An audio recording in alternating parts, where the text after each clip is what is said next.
8과입니다. 본문 비평 여러분들 펴시기를 바랍니다. 본문 비평이라는 것은 우리가 가진 본문이, 그러니까 성경 본문이 오류가 있을 가능성이 있다는 전제하에서 후기 사본들을 비교해서 본문들의 계보를 거슬러 올라가며 작업하여서 본문들의 원형이나 원조를 찾는 작업을 이야기를 합니다. 그래서 우리가 이 수고를 통해서 좀 더 원래 저자가 기록했던 의미에 가까운 본문을 복원해 내거나 아니면 그 원문을 찾겠다 하는 작업이 본문 비평입니다. 텍스추얼 크리티시즘이다.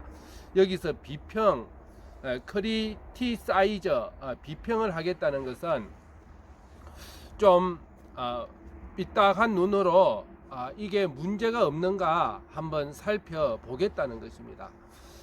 그래서 우리가 가진 본문은 우리가 믿기로는 1.1획도 가감이나 오류가 없이 정확한 하나님의 말씀임을 믿습니다. 그런데 그 말은 우리가 가진 번역본을 의미하는 것이 아니라 처음에 저자가 기록한 그 영감된 말씀을 이야기를 합니다. 그리고 그 본문이 우리들에게 전해지기 위해서는 어떠한 사람이 베껴 썼을 것입니다. 원본은 이 세상에 지금 남아 있지를 않는다고 했죠. 원래 기록했던 원본은 아마 그 동물의 가죽이나 파피루스 같은 것에 기록했기 때문에 그것은 썩고 없어졌을 것이고, 또 없어지는 것이 그게 하나님의 뜻일 것입니다. 그 원본이 만일 남아 있다면은 그 안에 적힌 말씀보다도 그 껍데기, 그 글에 더 큰 가치를 두게 될 것입니다. 그래서 돌에 기록한 십계명은 아마 영원히 남아 있을 것입니다. 하지만 그 이외의 모든 기록된 성경의 원본은 남아 있지 않고, 그것이 우리에게 전수되어진 데에는 어떤 사람이 처음에 그것을 베꼈고, 또 다른 사람이 그것을 보고 또 뺏기고, 또 다른 사람이 보고 베끼고, 또 어떨 때에는 그것을 외워서 말로 전달을 해주고, 또 듣고 적고 해가지고 오늘 우리들에게까지 오게 되었고, 또 우리들 가진 성경은 그것을 우리 언어로 번역을 한 것입니다. 그래서 그 과정에서 어떤 부분들이 손실이 되거나, 또 사람이 하는 일이라서 어떤 부분들이 다르게 기록되었을 가능성은 충분히 있고, 또 어떤 부분들은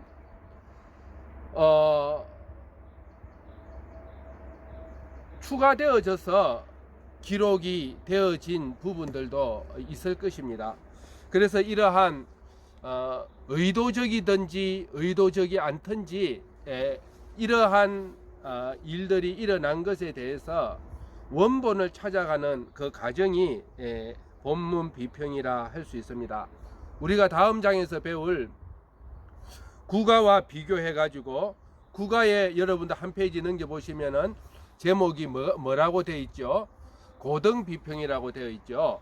그래서 그 고등 비평과 반대되는 의미로서 본문 비평을 가리켜서 하등 비평, 영어로는 로어 크리티시즘이라고도 부르기도 합니다.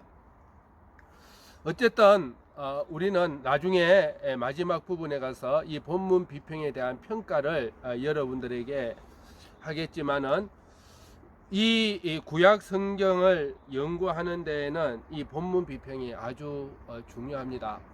제가 처음에 총론을 들어가면서 히브리어는 그렇게 어려운 언어가 아니라고 했습니다. 히브리어에는 단어 개수가 적고 문법이 그렇게 크게 발달되어 있지 않기 때문에 여러분들이 마음을 먹고 열심히 하면 영어나 다른 외국어를 배우는 노력에 수백 분의 1만 들여도 히브리어는 충분히 익숙하게 읽고 이해할 수 있는 정도가 된다라고 했습니다. 이 구약을 연구하는 데에 가장 걸리는 것이 바로 이런 문제들입니다. 이 우리가 가진 본문에 한 번밖에 안 나온 단어들이 많이 있기 때문에 이 단어의 의미가 무엇이며 혹시 이 단어들이 소실되거나 변형되거나 수정된 것이 아닌가 하는 이런 과정들을 고쳐가는 이 본문 비평이 구약을 연구하는데 큰 부분을 차지하고 있습니다. 그러면 우리 그 1번에 본문 비평을 하는 데는 두 가지 목적이 있습니다. 첫 번째는 다른 복사본들에서 전승된 본문들의 정확성을 평가하기 위하여 본문을 비평을 해야 합니다. 그래서 과연 우리가 지금 쓰고 있는 성경의 본문이 다른 성경보다 정확한지 이것을 살피는데 필요합니다. 또 하나는 원 본문으로 복원할 가능성을 찾는 데에 필요합니다. 그러면 본문이 다양하게 나타난 원인은 무엇이냐? 그 전에 이 작업을 하기 위하여 우리는 마소라 사본을 우리의 텍스트로 쓰고 있기 때문에 마소라 사본하고 주로 무엇과 비교하냐 하면 오래된 70인 역과 주로 구약은 비교를 합니다. 아니면은 60년대까지는 70인 역만 거의 비교 대상이 되었고 가끔은 사마리아 오경과도 비교하기도 했지만 사마리아 오경을 우리가 배울 때에 사마리아 오경은 자기네 그 민족주의 경향 또 확장주의 경향이 강하기에 좀 우리가 신뢰하기가 쉽지 않다고 했습니다. 그 이외에는 페시타라고 불리우는 기독교인들이 번역한 것입니다. 그런데 마소라 사본은 주로 히브리어로 기록된 것인데 그 언어로 기록된 것과 비교가 되어져야 되는데 70인역은 그리스어로 기록된 것이고 페시타 같은 경우는 아람어로 기록되어져 있는 본문이기 때문에 우리가 정확하게 비교하기 하는데 어려움을 많이 겪는다 했습니다. 그러다가 목마른 대지에 단비가 내리듯이 어떤 사본이 발견되어졌다고요? 히브리어로 기록된 그렇죠. DSS라고 불리우는 사해사본이 발견되어짐으로써 사해사본은 또한 우리가 본문 비평을 하는데 중요한 자료로서 70인경과 함께 우리 마소라 사본을 비교해서 본문을 비평하는 데에 귀한 자료로 쓰임받고 있습니다. 그러면 본문이 다양하게 나타난 원인들을 살펴보면은 단어 혹은 문구가 세월이 감에 따라 그 뜻이 달라지거나 스펠링이 바뀌거나 해서 필사자가 의도적으로 바꾸었을 가능성은 있습니다. 그래서 자기가 지금 필사하고 있는 원본대로 기록하면 분명히 자기 시대 사람들은 이해를 못할 가능성이 있기 때문에 자기 시대의 단어로 바꾸었을 가능성은 있습니다. 그러다 보니까 다른 단어가 들어간 본문들이 나타나게 될 가능성이 있습니다. 또 적다 보면 필사자의 실수로 이런 실수가 생겼을 가능성도 있습니다. 우리 한번 찾아볼까요? 예레미야 27장 1절 한번 찾아보시기 바랍니다. 또 3절요. 거기 보면 유다 왕 요시야의 아들 요야김의 즉위한 지 오래지 아니하여서 여호와께서 말씀으로나 예레미야에게 이르셨다고 이야기를 하고 있습니다. 하지만은 그 밑에 보면 유다 왕 시드기야를 보러 예루살렘에 온 사신들의 손에도 하는 거 보니까 이것은 아마 유다 왕 요시야의 아들 시드기야에 즉위한 지 오래지 않아서가 맞는 본문일 것입니다. 그런데 왜 이런 실수가 생겼을까? 우리가 추정을 해보면 우리가 한 장을 앞장으로 여러분도 한번 넘겨보시기 바랍니다. 그러면 예레미야 26장 1절을 한번 읽어보시죠. 예, 거기 보면 유다 왕 요시야의 아들 요야김의 즉위 초라고 나와 있습니다. 그래서 아마 이 필사자가 이 적다가 갑자기 뭐 화장실을 갔다 와야 된다든지 아니면 뭐 조금 딴 생각하는 사이에 자기도 모르게 26장 1절 첫 부분을 27장 1절 첫 부분으로 그대로 옮겨 적었다가 그대로 그냥 진행을 하게 된 이런 실수가 아니었겠나라고 보여집니다. 그 다음에 인간이니까 실수할 수밖에 없겠죠. 서기관이나 편집자들이 자기들의 지식이 맞다고 생각하거나 여러 가지 이유로 의도적으로 바꾼 경우도 있습니다. 좀 전에 같은 경우는 실수였지만 또 자기가 생각하기에는 이 본문이 자기가 맞다라고 보여지는 것입니다. 다니엘서 그 대표적인 예로 9장 1절을 찾아보면 한번 찾아보시죠. 다니엘서 9장 1절. 거기 보니까 여러분들 한번 읽어보시면 아하수에로의 아들 다리오 이렇게 나와 있습니다. 그런데 우리가 지난 학기에 우리 역사서 2를 배울 때에 페르시아 왕들의 족보에 대해서 배웠습니다. 다리오는 2번이 나오는데요. 다리오 다음에가 다리오의 아들이 아하수에로고 그 다음에가 아닥사스다입니다. 그 다음에가 다리오 2세입니다. 그런데 어디로 봐도 지금 이것이 말이 안 맞습니다. 다리오의 아들 아하수에로도 아니고요. 아하수에로의 아들 다리오라고 해서는 안 되고 아닥사스다의 아들 다리오라고 해야 될 것입니다. 그러면 이렇게 기록하면 다니엘 시대와 벌써 82년이나 차이 나고 이 시대에는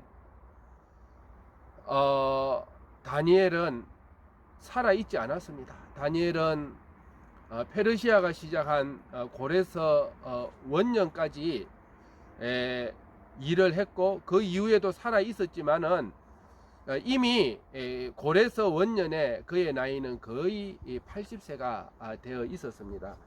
그래서 이것은 아마 편집자나 저자가 아니라 필사자가 자기의 왕에 대한 지식이 맞다고 생각해서 이렇게 고쳐 놓았지 않느냐라고 보여집니다. 예, 그러면 우리가 구체적으로 실수에 의한 오류들을 한번 살펴보겠습니다. 우리도 흔히 뺏겼을 때 아니면 받아쓰기 할 때나 우리 어릴 때 숙제할 때 보면 친구들의 숙제를 받아서 베껴 쓰거나 또 급하게 쓰다 보면 충분히 할 수 있는 오류들이고 서기관들이나 필사자들도 인간이기에 아마 이런 실수를 함께 했을 것입니다. 첫 번째는 중자 탈락입니다. 헤플로그라피라고 중복된 글자를 빠뜨리는 것입니다. 우리가 충분히 이해가지요. 그 대표적인 예로 사무엘상 17장 46절입니다. 우리가 쓰는 마소라 사본에는 70인역에는 반복되는 다윗이 한 말인데, 시체와 시체들을 들판에 채울 것이라고 했는데, 우리 마소라 사본에는 아마 이 시체가 2번 되니까 한 번을 빠뜨렸다고 보여집니다. 그 다음에 중복 오사는 디토그라피라고 한 글자를 2번 쓰는 것입니다. 우리 쓰다 보면 2번 쓰는 이거 충분히 이해가죠. 그 다음에 세 번째는 글자 순서가 바뀌는 것입니다. 메타티시스라고 대표적인 예로 신명기 31장 1절에 나와 있습니다. 마소라 사본에는 모세가 갔다라고 하고 있습니다. 갔다는 할라크거든요. 라크인데, 그런데 70인역에는 모세가 마쳤다라고 기록하고 있습니다. 그것을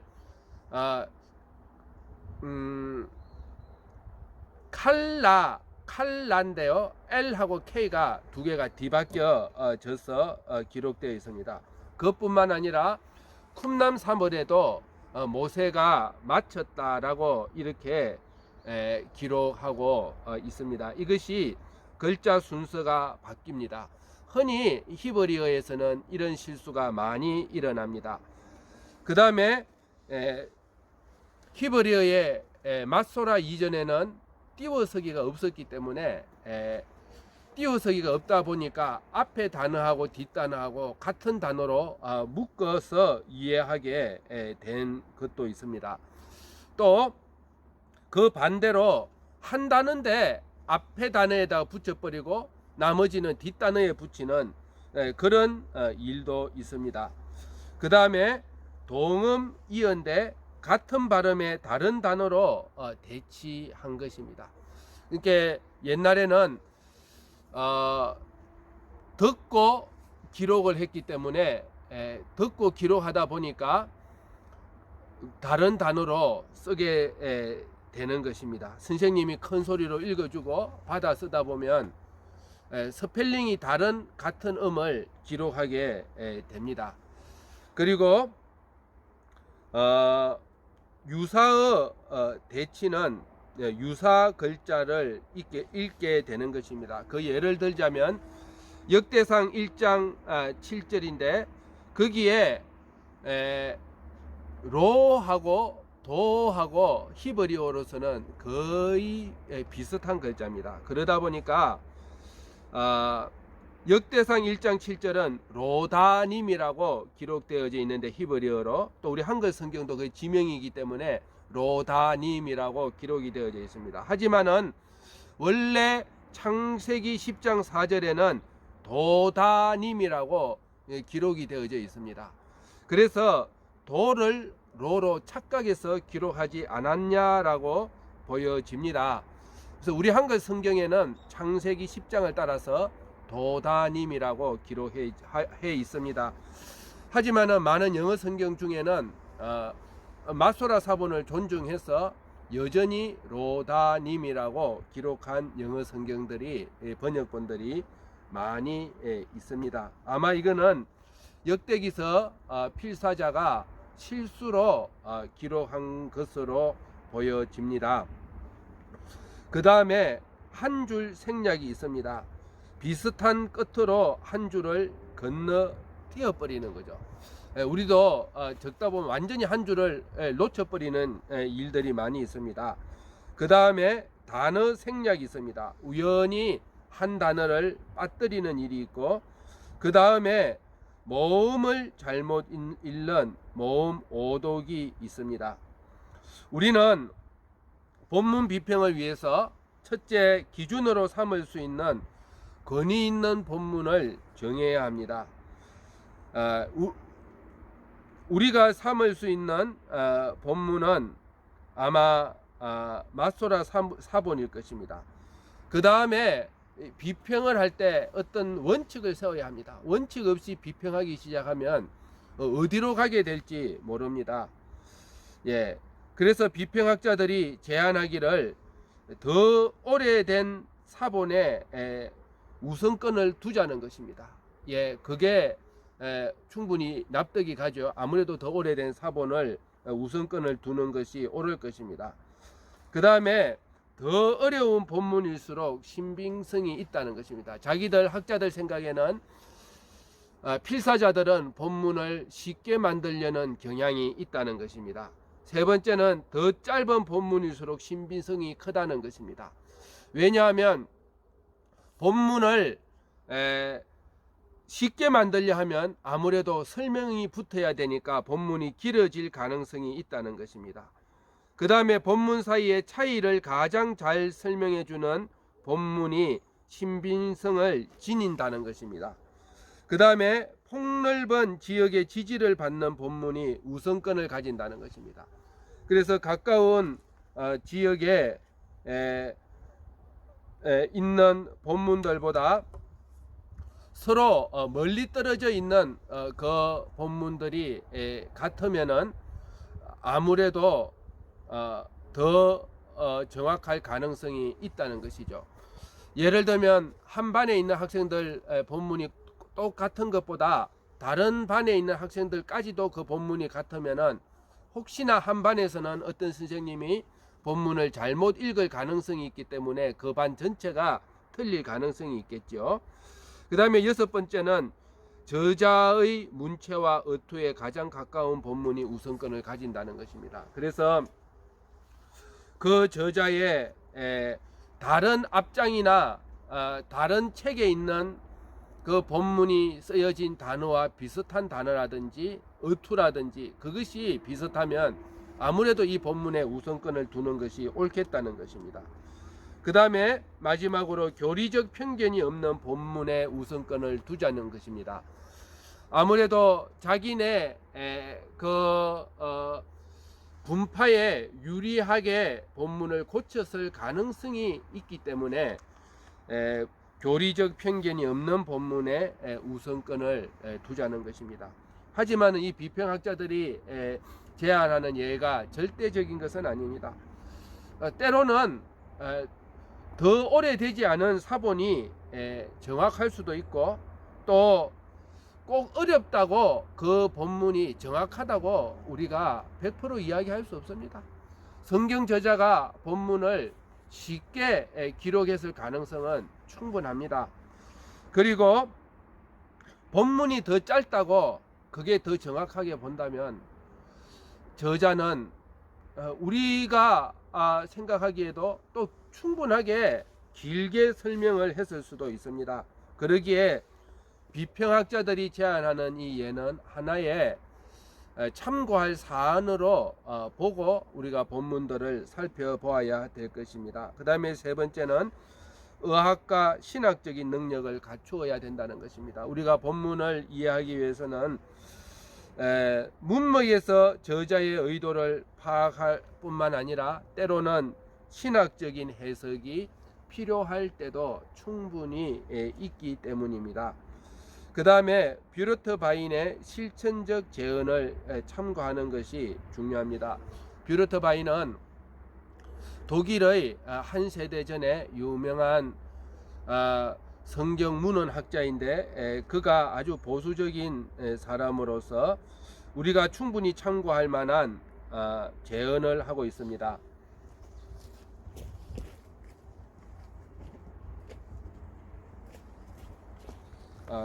이것이 뷰르트 바인의 책인데요. 영어로 되어 있는데 성경 본문 비평에는 아주 바이블 같은 중요한 기준이 되는 책입니다. 거기 말하기를 가장 확실한 사본을 선택하자는 것입니다.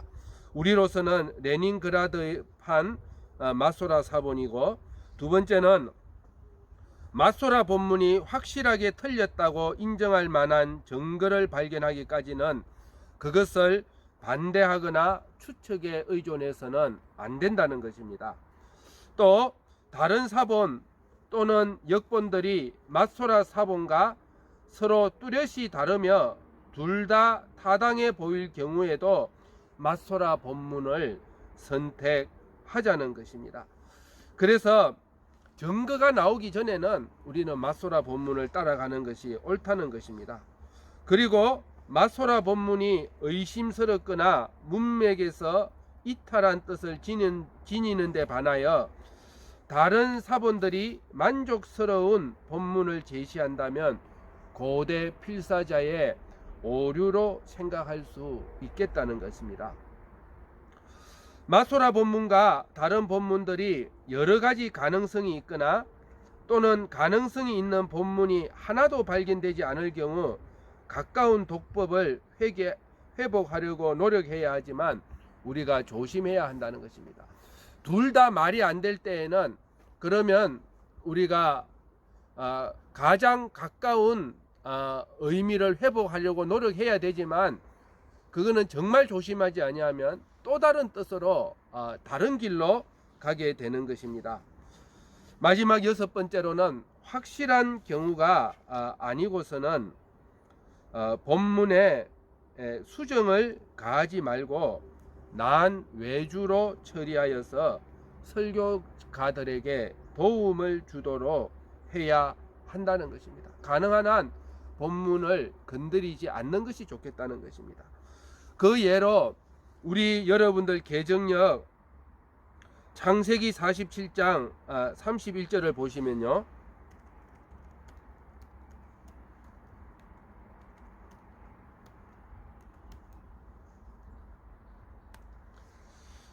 야곱이 또 가로되 내게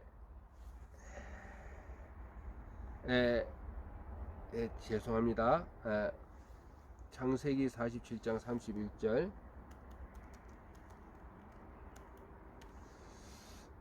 거기 보면 야곱이 요셉에게 맹세를 시키는 장면이 나오는데 맹세하고 난 다음에 이스라엘이 침상머리에서 하나님께 경배하니라 라고 이야기하고 본문을 번역해 놓았습니다. 하지만 옛날 개역에는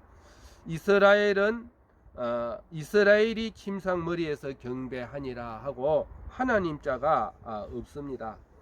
이 개정을 하면서 하나님께라고 넣어 놓았는데 아마 이 번역하는 사람이 자기 생각에는 이스라엘이 하나님께 경배한 것이 확실하다고 생각하고 만일 이 하나님께가 없으면 이스라엘은 누구에게 경배했을까 하는 의문이 생길 것입니다. 자기 아들 요셉에게 했을까? 요셉이 자기의 소원을 들어줬으니까 아니면 하나님께 했을까 하고 생각하기 쉬울 것입니다. 하지만 히브리어 본문은 의도적으로 모호함을 가지고 있고 여기에 하나님께라는 말은 우리 마소라 사본에는 없습니다. 이 번역자가 넣어 놓았고 어떤 다른 영어 번역이나 에도 이렇게 넣어 놓은 곳이 없습니다. 아마 유교적인 이러한 사상 속에서 어떻게 아버지가 아들에게 경배하느냐 하는 이 해석을 막기 위해서 그렇게 넣어 놓은 것으로 보여지는데 이것은 실수입니다. 이것을 설교자가 선택할 수 있도록 두어야 되고 설교자가 생각하기에 이것이 하나님께 경배하게 한 것이라고 이야기할 수도 있겠고 또는 충분히 요셉에게 경배했다라고도 볼 수 있습니다. 야곱은 요셉이 어릴 때 꾸었던 그 꿈을 마음에 두고 있었고 언젠가는 해와 달과 12별들이 자기 앞에 경배하게 되리라는 그것이 이루어져야 함을 알고 있었을 것입니다. 또한 요셉은 이제 새로운 자기 가족의 지도자와 인도자로서 그 족장 앞에 경배했다라고 충분히 학자들이 해석을 하고 그 가능성을 보고 있습니다. 하지만은 우리 한글 이 개정의 번역자는 자기 마음대로 여기다가 자기 생각을 집어넣어서 설교자가 해석할 수 있는 가능성을 막아버렸던 것입니다. 그러면 우리가 그 앞에 4번의 예를 그 다음 페이지에 제가 들어 놓았습니다. 마소라 본문이 의심스럽거나 문맥에서 이탈한 뜻을 지닌다는 것입니다. 거기 밑에 보면 맞소라 사본에는 이렇게 되어 있습니다. 잠언 13장 15절의 말씀인데, 신실치 못한 자의 길은 영원하다는 것입니다. 아무리 봐도 이것은 말이 안 됩니다. 신실치 못한 자의 길은 영원하다라는 것은 문맥상 말이 되지 않습니다. 그러면 70인 여기나 우리가 아까 이야기했듯이 쿰난 사본을 한번 비교해 볼 필요가 있습니다. 70인 여기나 쿰난 사본을 보면 그 부분을 다르게 번역하고 있습니다. 그 위에 히브리어로는 에이탄이라고 맨 왼쪽 편에 있는 단어를 의미합니다. 마소라 사본에는 그 에이탄이 영원하다라는 의미인데, 신실지 못한 자가 영원하다는 것은 말이 되지 않기에 우리가 다른 본문을 한번 살펴보겠는데, 70인역은 말이 된다는 것입니다. 거기에 타아베드라고 신실지 못한 자는 파멸에 이른다 하는 그런 의미로 되어 있습니다. 그래서 어떤 사본들은, 어떤 번역본들은 이 70인역이나 또 시리아 역본이 이것을 따르고 있기 때문에 그것을 따라서 신실지 못한 자는 멸망하는 길이다, 우리 표준역이나 또 NIV, ESV 같은 경우는 70인역을 따릅니다. 또 다른 성경들은 신실치 못한 자의 길은 어렵게 된다라고 이렇게 번역하기도 합니다. 이것은 BDB라는 유명한 히브리어 사전의 제안을 따르고 있습니다. BDB는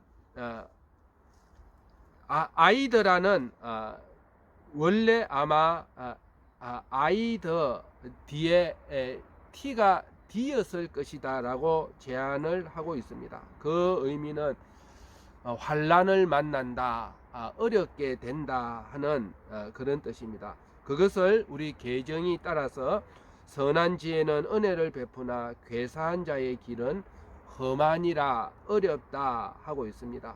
그래서 NAS나 킹 제임스 버전이 hard, 어렵게 된다라고 번역하고 있습니다. 그래서 이것이 본문 비평의 한 예가 되겠습니다. 우리가 쓰고 있는 이 마소라 사본이 이렇게 이해할 수 없는 본문을 보여줄 때 우리는 어떻게 그것을 대처해야 하는가 하는 것을 보여주고 있습니다.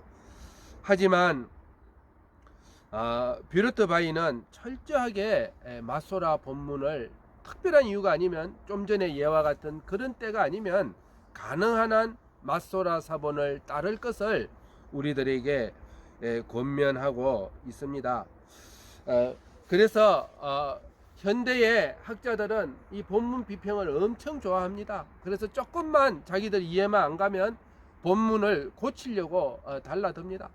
그래서 자기들 입맛에 맞게 이 본문을 고쳐가지고는, 이래서 마소라 사본이 틀렸고 이 부분이 틀렸고 이 부분이 옳지 않다라고 해서 그럴듯하다고 본문을 내어 놓습니다. 자기들이 고대의 마소라 서기관들보다 현대의 학자들이 더 우수하고 지혜롭다는 그런 것들이 밑에 깔려 있겠지요. 하지만은 본문 비평을 하고 나서 그것을 받아보니까 오히려 그 구절은 조금 이해가 가는데 그 앞구절이나 그 앞장이나 그 전체 저자의 의도와는 너무나도 멀어지는 일들이 많습니다. 그래서 원문보다 더 많은 차이가 나게 되는 일들을 종종 보게 됩니다.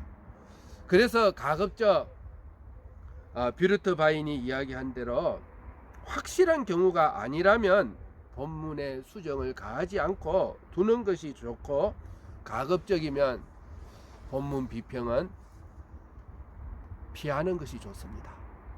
실컷 본문 비평 가르쳐 놓고 마지막 결론이 우습기는 해도 이런 것이 있다는 것을 참고할 정도지, 본문 비평을 너무 좋아하다 보면 결국 그 결과물이 원문에서 더 어긋나게 되는 일들은 너무 자주 일어나고 있기 때문입니다.